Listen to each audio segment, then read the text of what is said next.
Çka flasin e shkruajnë në gjykatën speciale, krijohet përshtypja sikur ajo është një model e mishërimit drejtësisë. Defendants can appeal judgments and decisions taken by trial panels before appeals panels composed of different judges.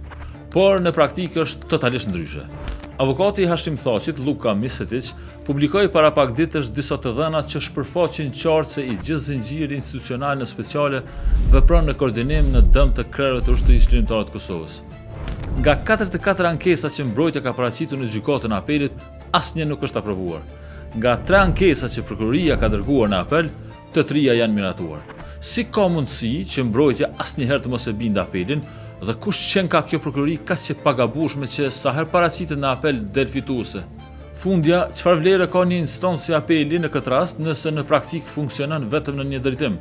Betejë e përhershme dhe e gjatë e mbrojtjes në Hag ka qenë për lirinë.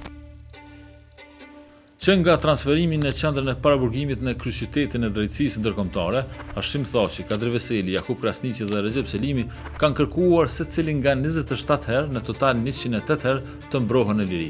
Natyrisht, gjithmonë janë refuzuar dhe nuk kanë mjaftuar as garancitë e policisë së Kosovës, as garancitë e një shteti të tretë. Specialja e paraqet ombudspersonin e saj si një mekanizëm garantues për të drejtat e të akuzuarve. Në praktikë, avokati i popullit atje më shumë i shërben prokurorisë. Në vitin 2022, krerët e UÇK-s i dërguan një letër të gjatë Pietro Sperës, italianit në krye të këtij institucioni, ku renditen 8 ankesa për shkelje procedurale, shkelje të ligjit dhe të konventave që garantojnë të drejtat e njerëzit. Të gjitha këto avokati Spera i rrezoi. They used to meet me often at the beginning, and now I would say the last times I was there they did not meet me, but that is fine anyway. Është e pabesueshme që një zyrtar qesh kur njerëzit të drejtat e të cilëve duhet t'i mbrojë refuzojnë të takojnë e ai më pas nuk merr mundin t'i kontaktojë të paktën avokatët e tyre.